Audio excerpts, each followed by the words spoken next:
dia Brasília, bom dia trabalhadoras e trabalhadores da capital da República. Está no ar mais um programa Canal do Trabalhador.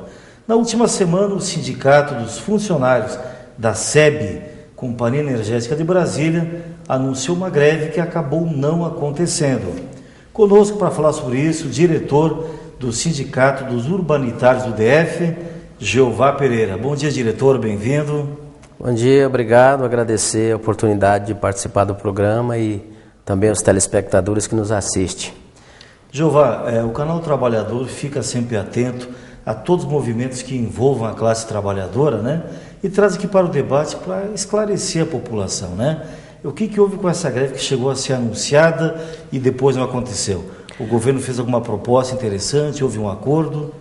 Na realidade, a greve tinha um princípio para ser iniciada nessa terça-feira, mas devido à rejeição da contraproposta da empresa, que foi reprovada pelos trabalhadores na Assembleia do dia 18, né, e a empresa fez um esforço a mais, né, e apresentou uma nova proposta, melhorando a proposta anterior, e que foi aprovada pelos trabalhadores nesta segunda-feira. Em linhas gerais, qual foi o ganho que vocês tiveram? Tivemos um abono de R$5.000 dividido em duas parcelas. Uma parcela é agora até dia 30 de novembro e uma segunda parcela no mês de abril. Isso é um abono fixo, linear para todos os servidores? Para todos os trabalhadores. Independentemente do salário dele? Independentemente do salário.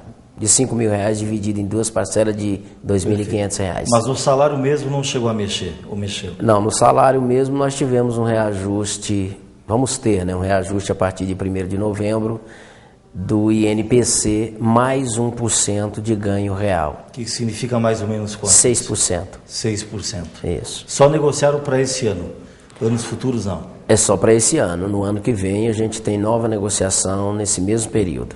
Você me dizia nos bastidores que a SEB tem hoje em torno de 1.100 funcionários em atividade. Isso, aproximadamente 1.100. E aposentados? Aposentados, o equivalente a isso também, mais de 1.000. Vocês têm um fundo de pensão que já é bastante antigo, né? Bastante antigo, é um fundo de pensão criado nos anos 70. Bastante saudável, está atendendo a necessidade dos aposentados? Sim. Nosso plano hoje está um plano equilibrado, ou seja, não tem déficit. Me diga uma coisa, Jeová, esse número 1.100 funcionários, para a demanda hoje de serviço, com esse crescimento todo populacional, essa ampliação da área urbana do DF, ainda é o suficiente ou está deficitário? Está deficitário, bastante deficitário. Qual seria o número ideal hoje, na opinião do sindicato? No mínimo uns 2.500 trabalhadores, porque quando eu entrei na empresa há 23 anos atrás, nós éramos 2.000. Quer dizer, reduziu quase pela metade e a população triplicou nesse período. E tínhamos menos da metade, ou seja, menos da metade dos clientes que temos hoje.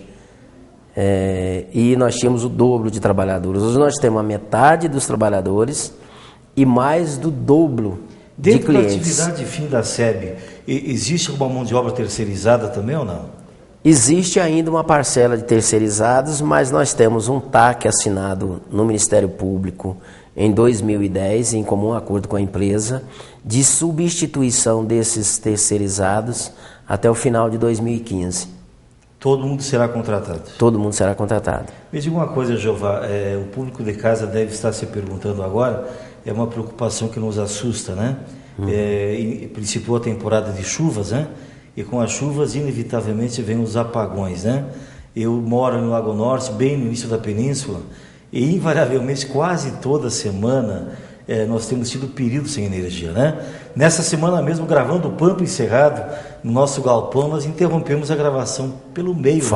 Na segunda-feira foi uma noite atípica, né? Um dilúvio que inundou metade da cidade, né? Mas me diga uma coisa, por que desses apagões? É falta de tecnologia? É falta de equipamento acautelatório contra isso? Ou é uma coisa totalmente imponderável e incontrolável? Na realidade, Dr. Raul, é um somatório. Né? Você não tem só um problema específico. Nós tivemos Mas se houvesse mais investimento em tecnologia, nós tivemos poderia evitar o problema, investimento no sistema, ou seja, nós tivemos nos últimos anos uma retração quase que de zero de investimentos, né? E ainda, somado a isso, gestões bastante tenebrosas, né, na nossa empresa. Então, isso é um somatório, ou seja, e somado a isso também o tempo do nosso sistema, ou seja... velho, envelhecido. O sistema está velho, está envelhecido. Me diga uma coisa, a Câmara Legislativa aprovou nessa última semana um aporte de 176 milhões de reais para a SEB, né? Isso é para qual finalidade? É para investimento? É alguma coisa para isso? Para atualizar o sistema? Qual é a finalidade ou é para pagar dívidas apenas? Não, esse recurso ele é todo para investimentos. Investimento. É investimentos. Então é um recurso que o governo do Distrito Federal está investindo na empresa, no aumento de capital da empresa, né? E é para investimento. Esse recurso é para buscar a melhoria do sistema da nossa empresa, para prestar um serviço de melhor qualidade para a nossa sociedade do Distrito Federal. Você falou em algumas gestões nem temerárias, mas tenebrosas, você usou a expressão, né? Mas apesar disso, a SEB ainda no panorama nacional é uma das empresas mais saudáveis do setor, mais modernas, né? Ou essa propaganda também é enganosa? Não, ela é uma empresa extremamente viável. Viável. Né? Mas hoje é deficitária ou superavitária? Hoje ela se encontra de forma deficitária em função das dívidas, né? E que o serviço dessas dívidas acaba prejudicando os investimentos. Qual é o tamanho dessa dívida hoje, total? Olha, essa dívida foi levantada no início de 2011, né? 2010, 2011, em torno de 850 milhões. 850 milhões. É uma boa grana. Essa dívida com quem? Com o BNDES, com o Banco Mundial? Temos dívida com a Caixa Econômica, temos dívida com bancos privados, temos com a própria Eletrobras, tem recursos que foi passado para a SEB. Então a gente tem várias dívidas. Agora tem dívidas que são bem administráveis, né? Porque a gente tinha umas dívidas que era difícil, porque tinha contratos com 12% mais IGPM ao ano. Então, insustentável, né? Era insustentável. Né? Já foi renegociada essas dívidas, mas mesmo assim, né? E um dos problemas da modelagem do setor elétrico também, que a gente não pode deixar de dizer isso, que é a questão da tarifa, porque quando se fala em tarifa, todo mundo diz, eu pago muito. É verdade, mas só que a distribuidora fica com uma parcela muito pequena do que é pago pelos clientes, pelos consumidores. E formas alternativas de energia, embora não seja na pauta do programa, né?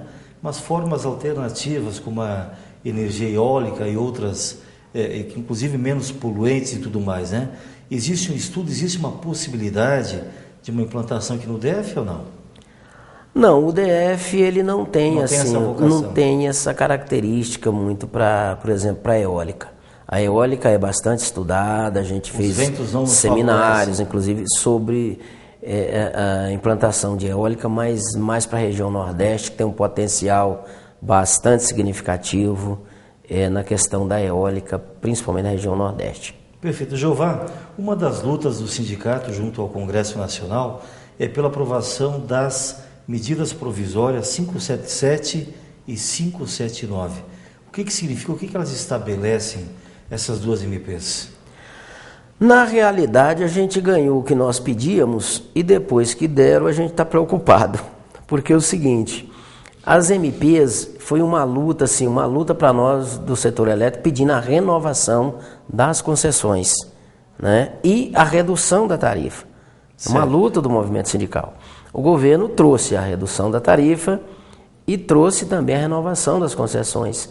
Porém, dentro das MPs, tem problemas que precisa ser sanado, que é, por exemplo, a questão da garantia dos investimentos para as empresas do setor elétrico, e aí nós defendemos investimentos estatais porque nós já tivemos experiências anteriores de deixar o setor elétrico nas mãos da iniciativa privada e chegarmos ao apagão dos anos 2000, né? Então, a gente tem essa preocupação. E uma outra preocupação que também nos deixa muito preocupados mesmo é a questão da MP 577, né, que tem o artigo 2, parágrafo 1º, que diz que o novo concessionário ou o interventor não se responsabilizará pelos compromissos assumidos pelo anterior. Então, e ali está escrito trabalhadores, empregados. Então a gente, poxa, como é que se houver uma intervenção numa empresa como a SEB e os nossos trabalhadores? Com certeza. Então isso daí é uma preocupação nesse teor muito grande. Não, mas a Justiça do Trabalho com certeza vai corrigir isso e não vai admitir uma barbaridade dessa. É uma barbaridade para os trabalhadores. Jeová, obrigado pela entrevista, parabéns pelo trabalho. Leve nosso abraço a todos os diretores dos sindicatos urbanitários que representam, além da SEB, a Eletronorte, a Eletrobras, Furnas e também o Organizador Nacional do Sistema, né? Isso, é o Operador Nacional dos Sistemas, que é o ONS. Obrigado, Jeová, Deus abençoe, sucesso nessa luta aí. Obrigado pela oportunidade mais uma vez e estaremos sempre à disposição. Canal Trabalhador segue em frente, permaneça conosco, tem muito assunto de grande relevância para ti. Metal fino. Grande variedade de joias com modelos e estilos dos mais conhecidos e renomados fabricantes. Semijoias com pedras naturais ou sintéticas com garantia de 1 ano. Os mais belos relógios para você e para quem você ama. Metal fino. 304 Sul. Fone 3322-8342.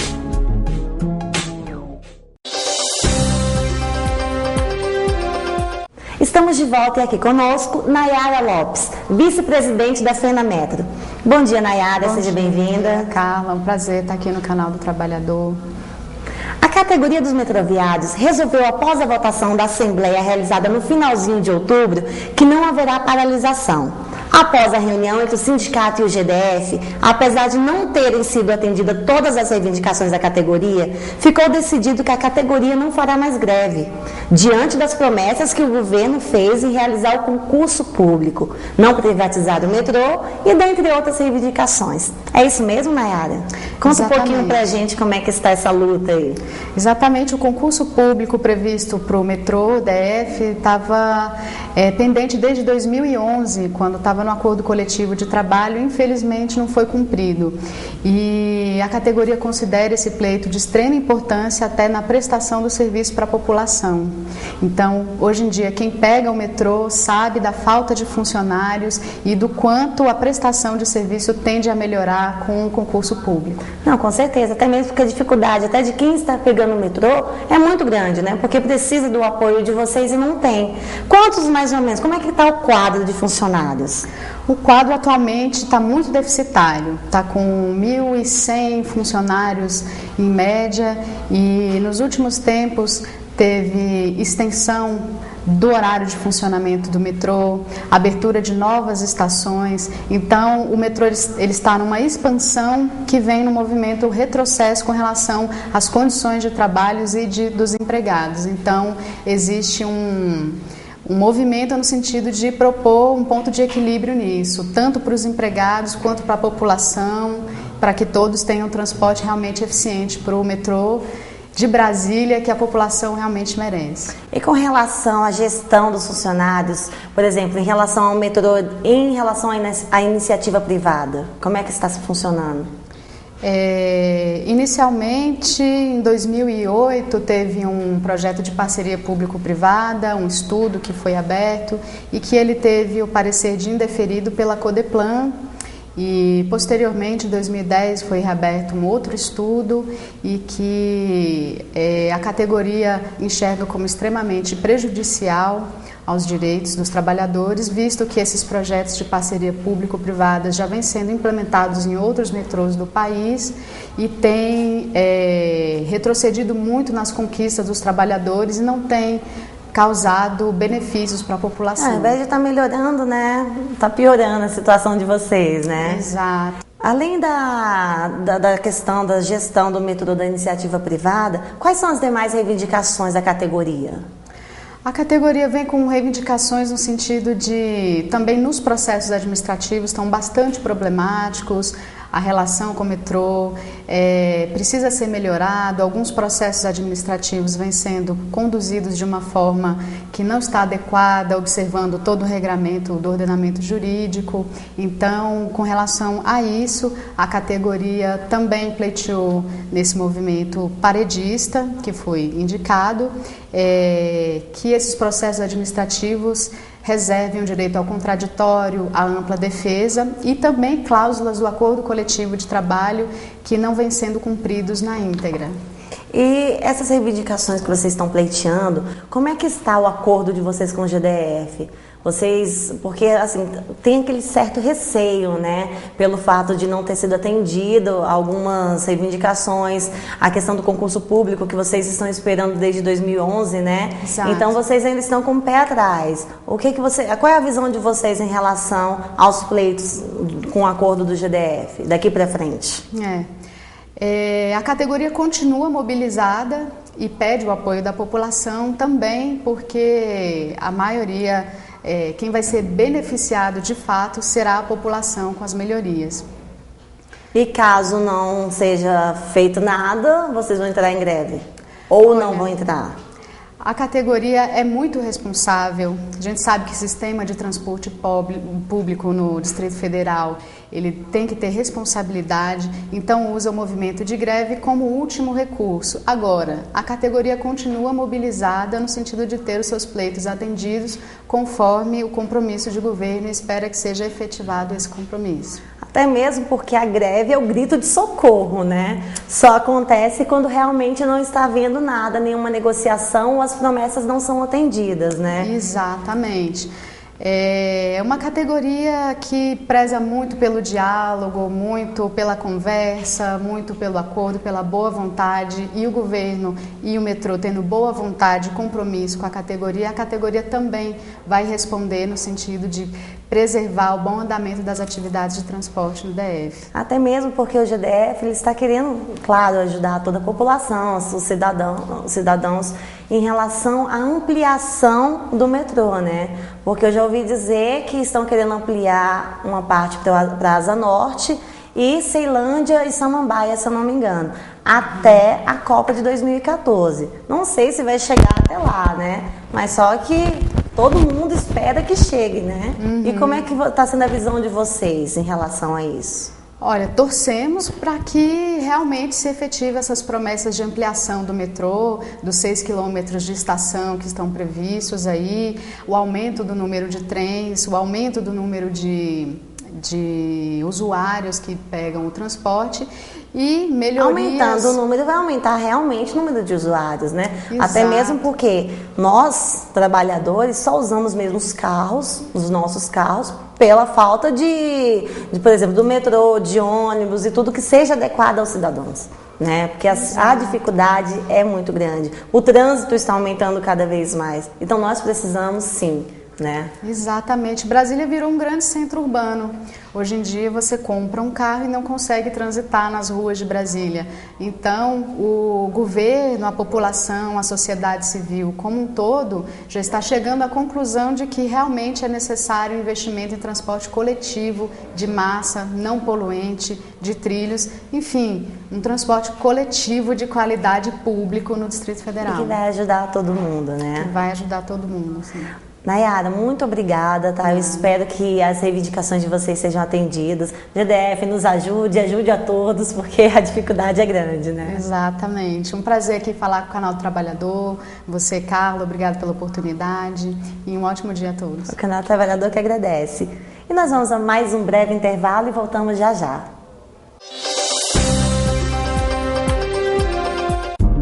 Metal Fino, Grande variedade de joias com modelos e estilos dos mais conhecidos e renomados fabricantes.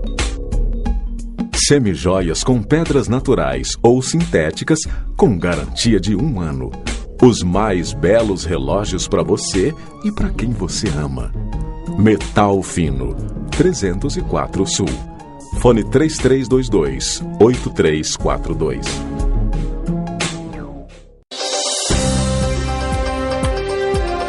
Estamos de volta com o Canal do Trabalhador. A Câmara Legislativa aprovou no mês passado o porte de arma fora do expediente para os agentes penitenciários do Distrito Federal. A lei também prevê o mesmo direito do porte de arma para os servidores do CAGE, porém apenas em serviço. A deputada Silena Leão, do PSD, teve papel fundamental na aprovação da lei e está conosco nos estúdios agora para esclarecer sobre isso. Deputada, qual é a importância da aprovação dessa lei, dando aos servidores, os agentes penitenciários, o porte de arma e também aos servidores do CAGE, o porte de arma durante o serviço? Raul, é muito importante esclarecer para a sociedade que o agente penitenciário ele já tem esse porte de arma dado por uma lei federal, né? A Lei 10.826. Então, que ela fala num capítulo sobre o porte ao agente penitenciário. Só que aqui no Distrito Federal nós não tínhamos uma legislação que falava de que forma que deveria ser usado essa arma. E é importante também esclarecer para a sociedade que o agente penitenciário, desde quando ele entrou, que essa categoria foi criada em 2005, numa crise que nós estávamos com o sistema prisional prestes a explodir, e foi criada uma categoria específica para cuidar das penitenciárias. Perfeito. E aqui no Distrito Federal foi criada essa categoria dos agentes penitenciários. Então, desde 2005, os agentes já têm o porte de arma. Então, eles já estão munidos dessa arma. O que o governo fez, ele revogou uma portaria, porque isso não tinha lei, não tinha uma lei do Distrito Federal, uma lei estadual, né, distrital, no caso. E essa arma é uma arma particular dele ou é uma arma da instituição? Olha, a lei justamente ela vem para disciplinar isso, porque ele poderia comprar uma arma, só que você imagina, hoje uma arma que o Estado fornece, ela é numerada, ela é fiscalizada pelo Estado. Sim, tem um controle tem um sobre controle ela, né? Do Estado, né? Então, assim, eu acho que é de suma importância o Estado controlar o número de armas. Porque se deixar isso por conta do agente penitenciário, eu acho que é um direito dele, porque ele pode ter o porte. Só que eu acho que é o dever do Estado manter o controle das armas. Perfeito. Alguém comentou na imprensa aqui do DF que essa lei seria inconstitucional, tendo em vista que a iniciativa de legislar sobre armas é exclusiva da União Federal, né? Existe a controvérsia, tem vários juristas e pontos de vista diferentes, porque há um entendimento que alguns constitucionalistas falam que nós estamos legislando sobre direito penal.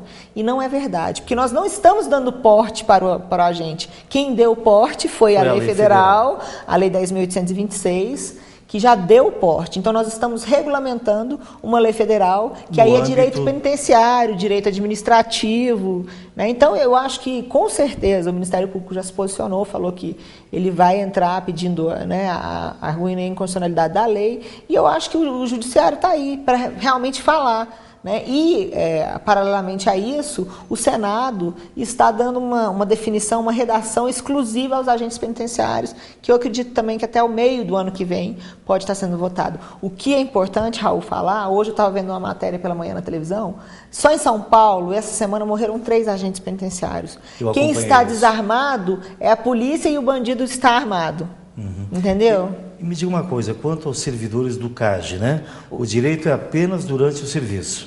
O que acontece? Na questão do CAGE, é uma emenda, inclusive é bom a gente colocar uma emenda de um outro parlamentar da Câmara Legislativa que fez um entendimento, né? Uma emenda do deputado Wellington Luiz, que pediu que a gente colocasse no projeto. E a gente acatou para a gente garantir a aprovação do projeto, porque o sistema, essa categoria parou uma semana, nós quase tivemos rebelião, para você ter noção. Então, assim, é algo muito delicado. Sim. Né? Então, a Câmara tinha que dar uma resposta de imediato tanto para a categoria, tanto para o sistema prisional, da qual eu cuido, que eu sou presidente da Comissão de Direitos Humanos. E a gente, para criar um entendimento, para que o projeto fosse votado com a maioria absoluta, nós acatamos a emenda do deputado Wellington, que ampliava isso, né? Então, assim, isso também vai ter, com certeza, uma arguição jurídica em cima disso e um debate também ampliado, né? Porque aí nós estamos falando também de medidas socioeducativas. E existe também no nosso país, que eu acho que isso tem que ser discutido, isso a gente tem que discutir com a sociedade, a gente tem que mexer no apenamento, na medida socioeducativa juvenil, não seria um apenamento. Né? Não, nós vamos diminuir a maioridade. Não é o caso, porque senão o crime vai recrutar criança de 10, de 9 anos. Sim. Não é o caso de diminuir a maioridade penal, mas é o caso onde que essas penas essas medidas socioeducativas sejam cumulativas. Entendi. Cumulativas. Por quê? Porque ele sabe que se ele continuar cometendo as infrações, que são, né, que no caso ainda não são atos criminais pela questão da maioridade, ele vai ficar mais tempo detido.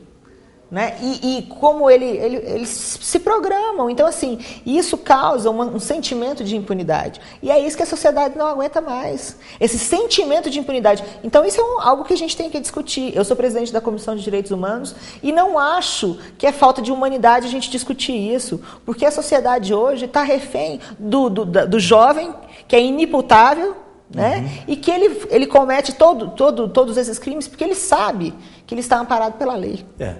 Eu diria até, parodiando um coronel amigo meu da Polícia de São Paulo, né? A gente tem que aliar a luta dos direitos humanos com a luta dos humanos direitos, né? É verdade, excelente colocação. Porque muitas vezes os direitos humanos se prevalecem contra os humanos direitos, né? É verdade. Mas, deputada, a senhora está na primeira legislatura, né? E tem exercido um papel fundamental, um papel de destaque, eu diria, na Câmara Legislativa, né?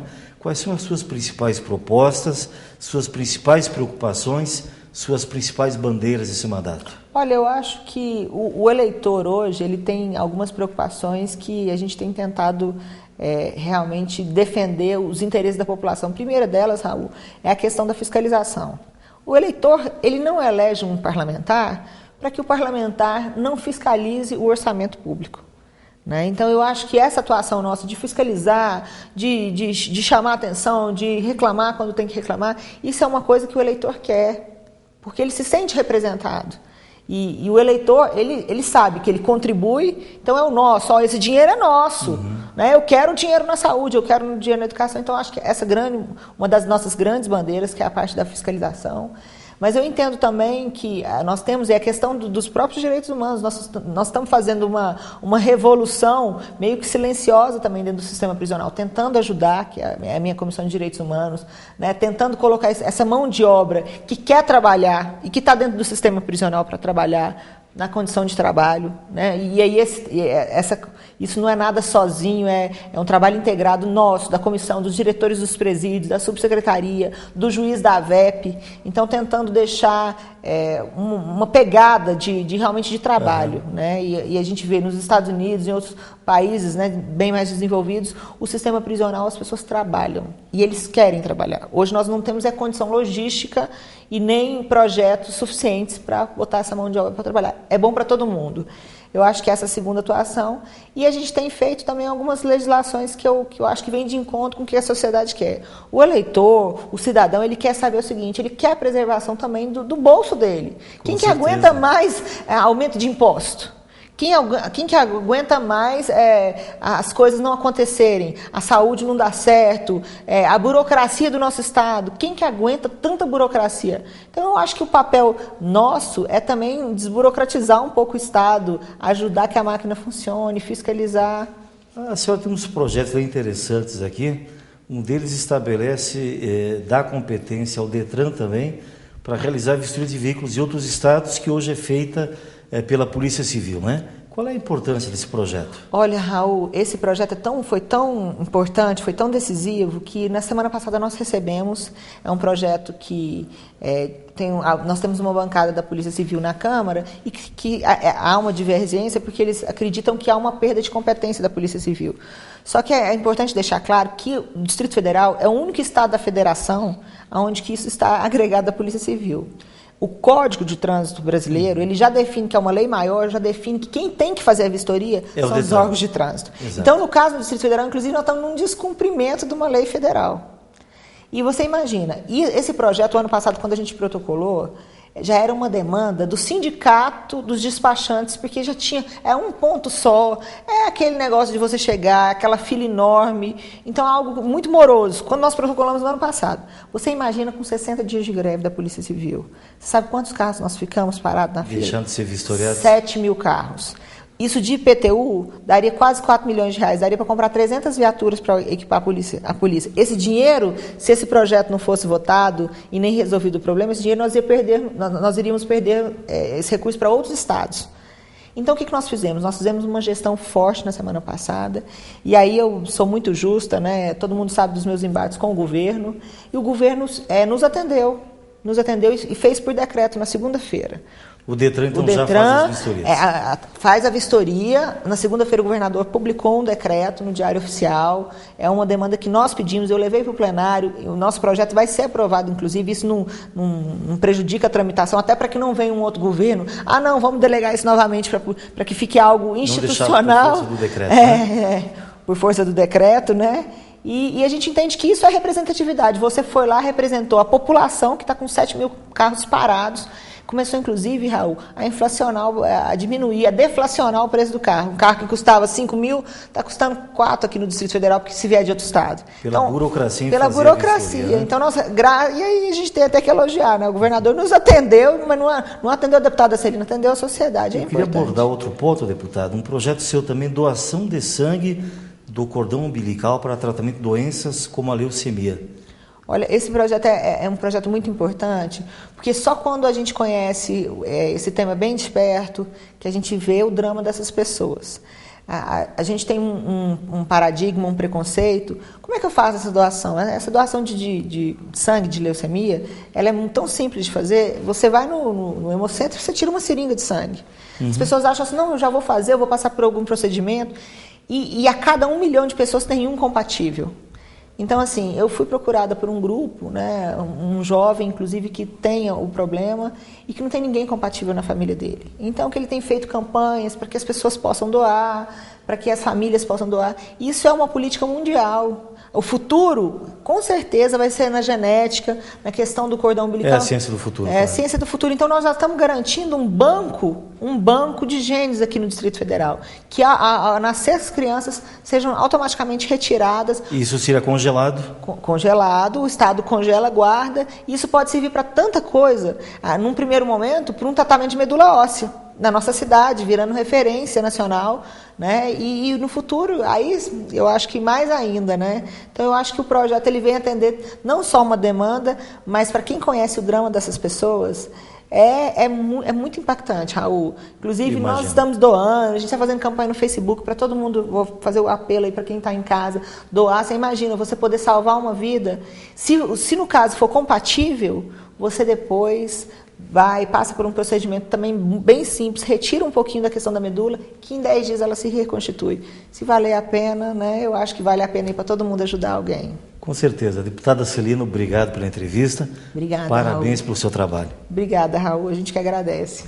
Vamos a um rápido intervalo e voltamos em seguida. Permaneça com a gente. Metal Fino. Grande variedade de joias com modelos e estilos dos mais conhecidos e renomados fabricantes. Semijoias com pedras naturais ou sintéticas com garantia de 1 ano. Os mais belos relógios para você e para quem você ama. Metal Fino, 304 Sul. Fone 3322-8342.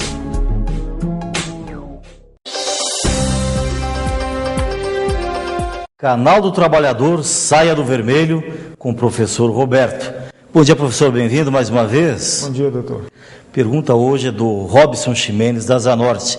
Ele diz o seguinte: estou comprando meu primeiro imóvel, que será financiado pela Caixa Econômica Federal. É o melhor momento para se fazer um financiamento? Financiamento de imóvel não existe melhor ou pior momento, né? você tem que saber a hora de financiar o seu apartamento, é a hora que você pode fazê-lo.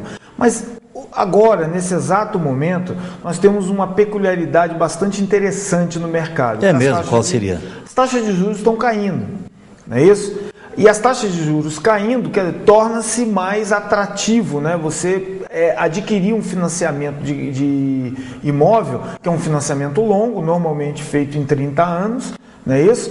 Então, só para entender, até uma curiosidade minha agora, né? Nesse momento nós estamos vendo uma taxa de juros que é praticamente metade do que era há um ano atrás, né? Isso. Como são financiamentos a longo prazo, quem comprou um ano atrás sujeitou-se a uma taxa de juros que é o dobro do que quem vai se submeter hoje a um financiamento. Exatamente. É porque o que acontece? Quando você faz um contrato de financiamento, não é isso? Você já adquire, você contrata aquela taxa de juros. Ela vale para o contrato inteiro. Ela vale para o contrato inteiro. Então tudo vai ser norteado com aquilo que você contratou no início quando então, você fez. O momento é propício, então. O momento é bastante propício. Agora, lembrando sempre temos que lembrar de algumas coisinhas. Né, alguns detalhes que podem nos atrapalhar, outros podem nos ajudar. Por exemplo, nem sempre, doutor Raul, taxa de juro menor significa um financiamento vantajoso. Por quê? As pessoas esquecem que a composição dos juros de um financiamento de casa própria tem uma coisa chamada SET. O que é o SET? Do banco. O SET, o SET é o custo efetivo total. O custo efetivo total, ele é o quê? Ele é os juros mais todas as taxas que envolvem esse financiamento. Todas as e taxas tem mais um spreadzinho do próprio banco, né? E mais o spread do banco. E aí, às vezes, o banco te oferece uma taxa de juros menor, mas ele tira a diferença disso tudo nas taxas do E na hora de vender o financiamento, isso não é revelado, né? E não é esclarecido para o consumidor. Exatamente. Né? Então tem que se ter cuidado que nem sempre a menor taxa de juros significa um financiamento mais vantajoso. Então você tem que se preocupar com isso principalmente. Tá certo? Outra coisa que tem que se preocupar é o seguinte: via de regra, todo financiamento de casa própria, a cada 10 anos pagos, você está pagando o dobro do seu apartamento, da sua casa, do seu imóvel. Então quem compra em 180 meses está pagando 2 casas e meia. 2 casas e meia, exatamente. E esses financiamentos mais padrões que a Caixa tem, que outros bancos têm de 30 anos, o cara no final das contas está pagando 4 imóveis e meio. Que loucura. 4 imóveis e meio. Só que aquele negócio, você está comprando uma dívida que cabe no seu bolso. Entendeu? Claro que o ideal é você... E que normalmente a prestação é inferior ao valor do que seria um aluguel no imóvel daquele padrão, né? Sim, normalmente é inferior. Então, quer dizer, tem que se preocupar com isso, mas também tem que saber que você está comprando uma dívida. Você não está comprando um imóvel, você está comprando uma dívida. E essa dívida tem que caber no seu bolso. E aí é que está. Quando você vai fazer o financiamento, o ideal é que essa prestação, ela caiba exatamente 15% do seu orçamento. Normalmente os bancos falam, não, você pode comprometer até 30%. Não faça isso. Porque o que acontece? Você tem uma perda inflacional durante esse tempo. E esse 30% acaba se transformando em quase 50%. E aí acontecem essas inúmeras coisas que a gente vê por aí, de pessoas perdendo seus imóveis, dos imóveis tendo que voltar para os bancos e você não tendo como saldar essas dívidas e acaba perdendo aquilo que você pagou e perdendo o seu imóvel. A melhor orientação é que ele faça financiamento, mas que procure uma boa consultoria antes, que faça a crítica do contrato e faça essa análise, não apenas do momento atual, mas lá na frente, daqui a 10, 15 anos, quanto aquilo vai representar na renda familiar dele, né? Exatamente. Quanto isso vai representar na renda familiar e não deixar isso ultrapassar de 15%. E tomar aqueles cuidados que normalmente a gente fala, fazer uma boa vistoria, aproveitando o que o senhor falou, a consultoria, fazer uma boa vistoria, pegar alguém que realmente entenda de construção predial, fazer uma boa consultoria, ver se o imóvel está em boas condições, olhar, ver se não tem dívida de condomínio, ver se não tem dívida de IPTU, porque apesar da dívida ser do proprietário antigo, via de regra, essas dívidas usam como garantia de pagamento. O próprio imóvel. Aí, então, mais importante que sair do vermelho é não entrar no vermelho. É não entrar no vermelho, exatamente. Professor Roberto, obrigado mais uma vez. Sua participação sempre enriquece o programa. Muito obrigado, doutor. Rápido intervalo e voltamos em seguida. Fica com a gente. Metal Fino. Grande variedade de joias com modelos e estilos dos mais conhecidos e renomados fabricantes. Semijoias com pedras naturais ou sintéticas com garantia de 1 ano. Os mais belos relógios para você e para quem você ama. Metal Fino, 304 Sul. Fone 3322-8342.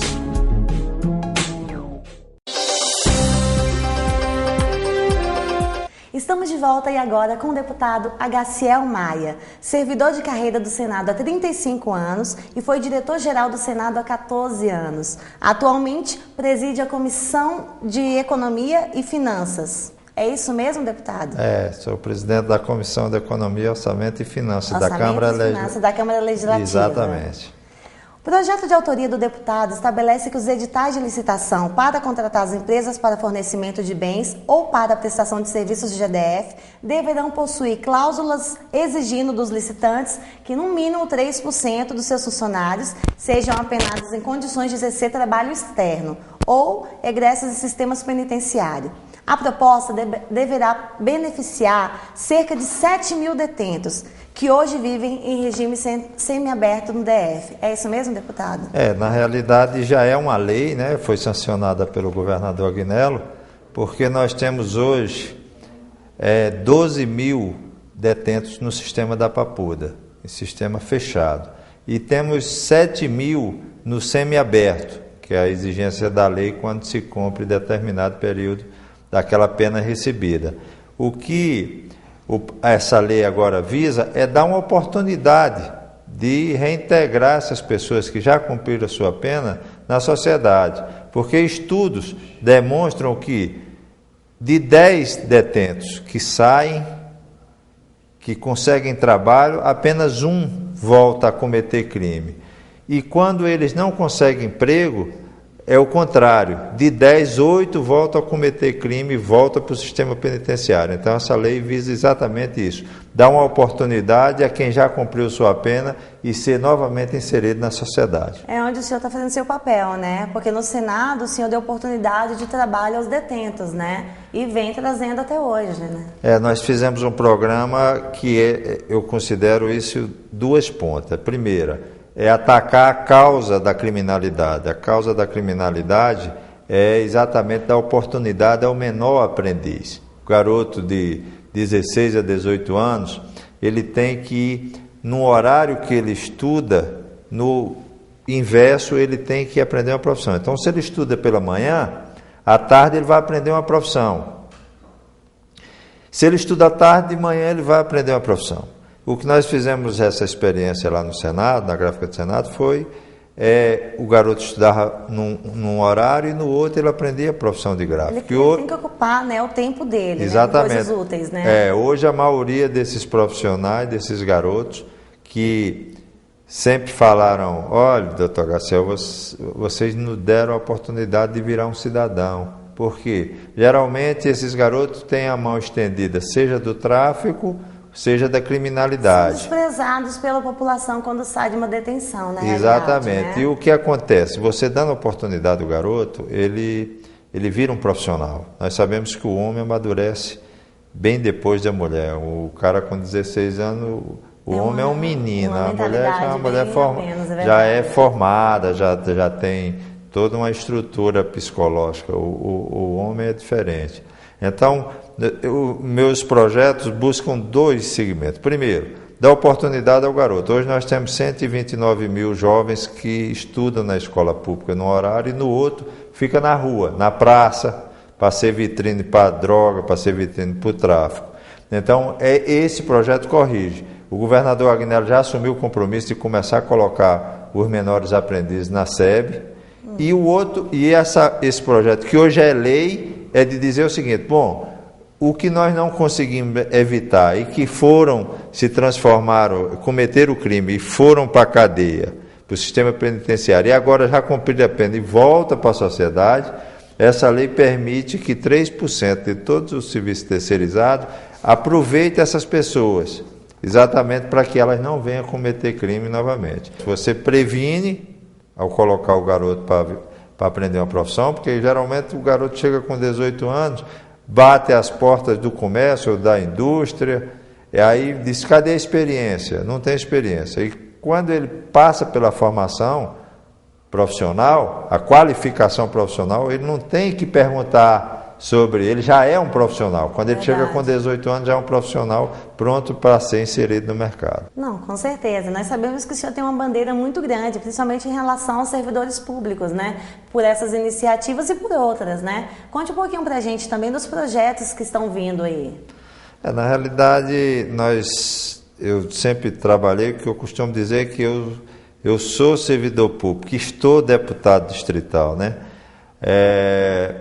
Sempre a política de incentivo, porque o servidor público é quem serve ao público, né? E primeiro porque existe todo esse processo rigoroso de concurso público e o servidor tem que ser valorizado. Então existe uma série de políticas de incentivo ao servidor público.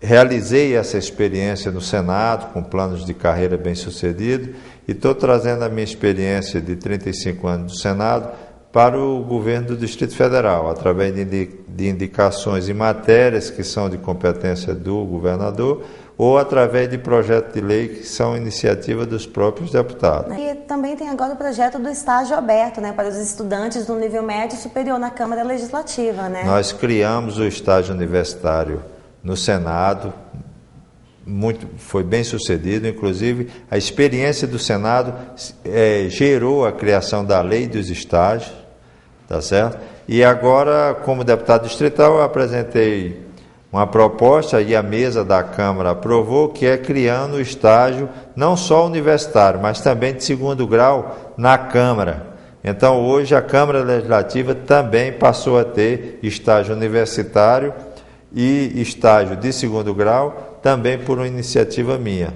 Então já está em vigor, já está valendo isso na Câmara Legislativa. Não, parabéns pelas propostas, pela iniciativa, porque eu tenho certeza que vai atingir muitos alunos que estão aí precisando dessa oportunidade, até mesmo como um treinamento para um emprego à frente, né, um futuro à frente. Certo. Eu agradeço, muito obrigada, o Canal do Trabalhador agradece a presença do senhor e parabéns pelas iniciativas. Eu que agradeço a participação.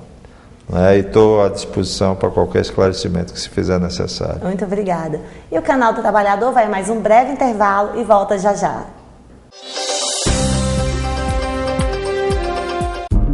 Metal Fino.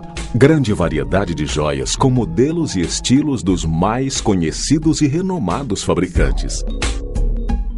Semijoias com pedras naturais ou sintéticas com garantia de 1 ano. Os mais belos relógios para você e para quem você ama. Metal Fino, 304 Sul. Fone 3322-8342.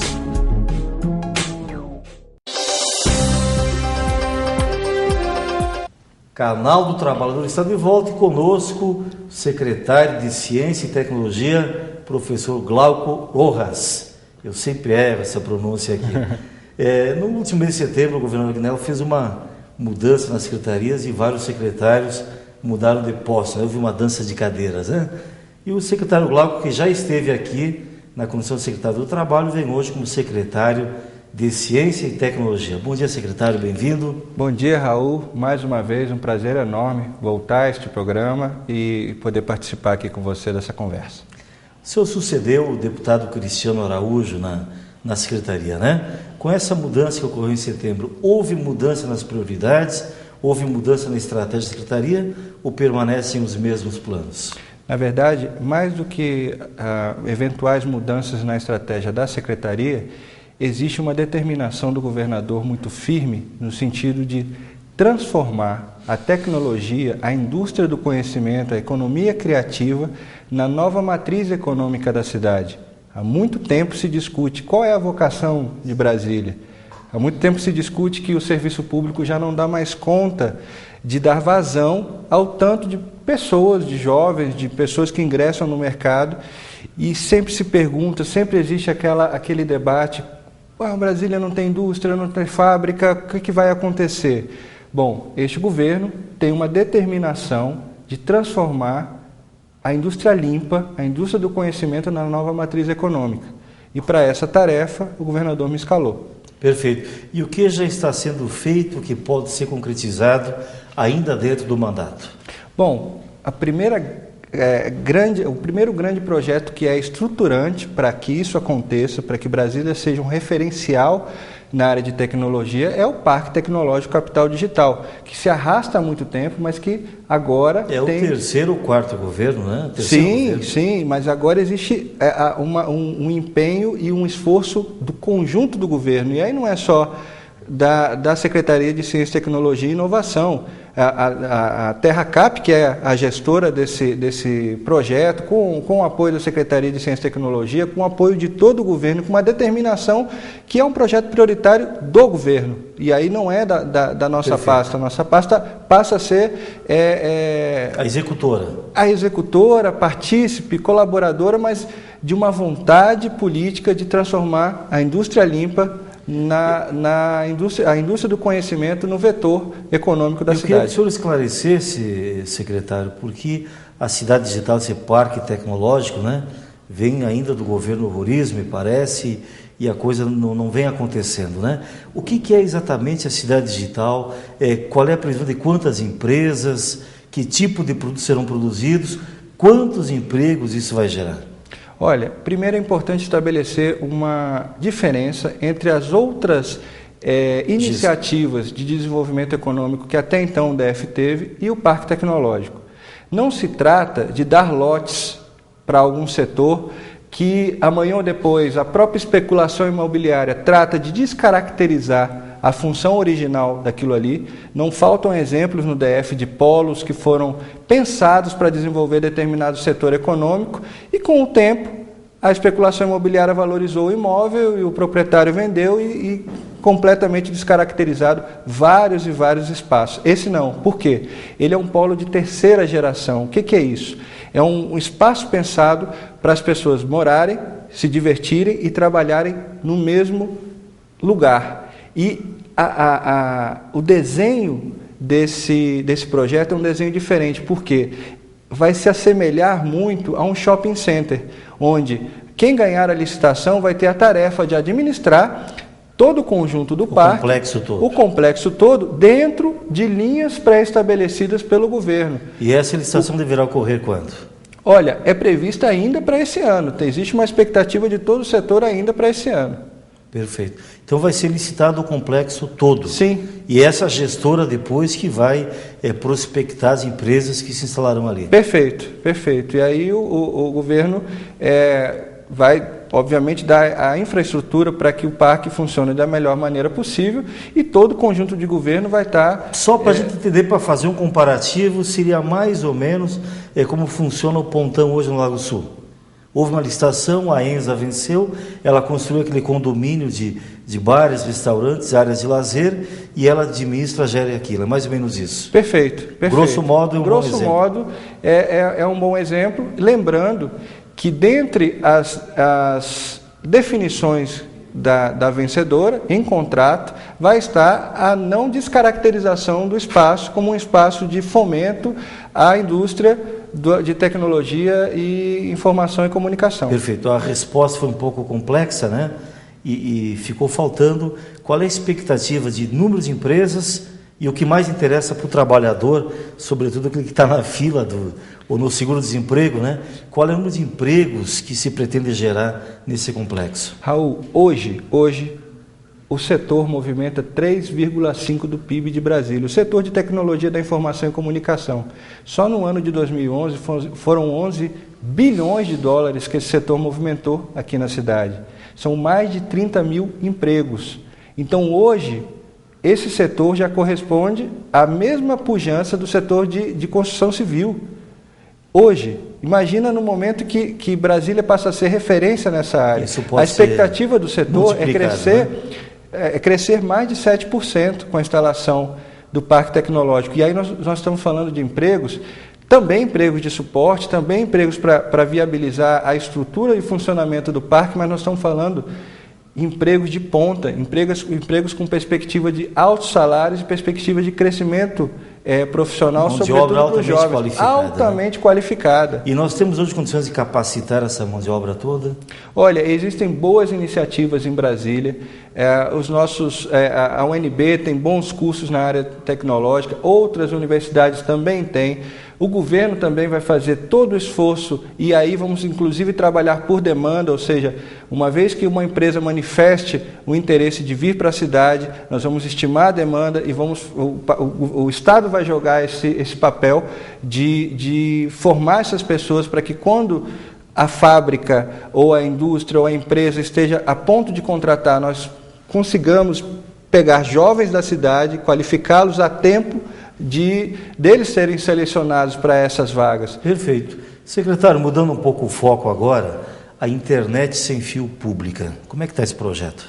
Olha, essa é uma prioridade, aí sim, da gestão. O governador, quando me convidou para assumir a Secretaria de Ciência e Tecnologia, a primeira coisa que ele falou foi, olha, cuide do Wi-Fi, nós precisamos fazer com que isso funcione de fato. Em todo o Distrito Federal, em algumas cidades... Qual é a ideia? A ideia é que funcione em todo o Distrito Federal, mas não de uma vez. Um projeto como esse, em qualquer parte do mundo, ele vai paulatinamente, cidade a cidade, polo por polo, desenvolvendo até que cubra a cidade inteira. E quando isso acontecer, quer dizer que o cidadão de qualquer ponto, através do celular dele, do iPhone, do iPad, do seu notebook, ele pode acessar e ter internet gratuita? Sim, o que acontece no mundo é que alguns pontos de concentração de pessoas são os pontos onde o Wi-Fi vai cobrir, ou seja, rodoviária do plano piloto, estações de metrô, escolas, praças, são espaços onde de fato você tem ali uma concentração que não justifique. É uma nuvem que vai cobrir todo o território 100%. Não, até porque o Wi-Fi não permite esse tipo de cobertura tão longa, né? Então, o hotspot que a gente chama a transmissão, ela tem uma limitação de perímetro, e no momento que você sai daquele perímetro, ainda que você tenha uma outra lá adiante, você tem que novamente fazer o login. Perfeito. Planetário, quando será reinaugurado? Olha, Raul, esse é um assunto que mexe com o sentimental das pessoas, né? com a memória afetiva das pessoas com a cidade, porque desde que eu assumi a secretaria, toda vez que eu estou em algum lugar público, alguém com um pouco mais de idade me faz essa pergunta, porque teve a oportunidade de vivenciar, de ter uma boa experiência ali, tem a ver com a história da cidade, tem a ver com a história das pessoas. Quando eu cheguei em Brasília em 1986, era menino logicamente ainda, né? Um dos primeiros pontos que eu visitei foi o Planetário. Sim. Então está na memória afetiva da cidade e é um compromisso nosso reinaugurá-lo até junho do ano que vem. Assim que assumi a secretaria, eu já dei a ordem para licitar o mobiliário, a manutenção de toda a estrutura, é uma estrutura complexa.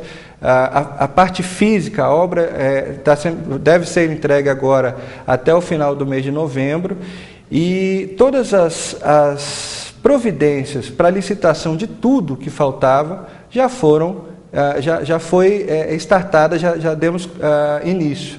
Então, existe aí um tempo que é um tempo que nós não temos controle, que as peças vêm de fora, tem a fiscalização alfandegária, chega pelo Porto de Santos, tem um trâmite que ele é pertinente a esse tipo de operação. Mas eu te digo que nós vamos ter a oportunidade de eu voltar aqui no seu programa com... Então, até julho de 2013... Até junho de 2013. Nós vamos dar essa boa notícia aqui. Sim. Tomara que o governador consiga também reinaugurar um outro monumento de Brasília, que era uma coisa marcante lá na década de 80, que é a nossa piscina com ondas, né? Sim. Praia Candanga, a Praia dos Calangos, lá no Parque da Cidade. Mas são dois monumentos da cidade que realmente a gente sente falta e dá saudade, viu? Secretário, obrigado pela entrevista, obrigado pelas informações. Parabéns pela sua condução da pasta e temos certeza que são desafios grandes, mas a sua capacidade vai muito além deles e a sua vontade, o seu empenho também vão muito além e o senhor vai conseguir realizar. Muito obrigado pela oportunidade de mais uma vez estar aqui compartilhando dessa boa conversa aí nessa manhã. E o programa Canal do Trabalhador vai ficando por aqui, mas domingo que vem temos encontro marcado ao meio-dia aqui na TV Brasília. Te esperamos aqui.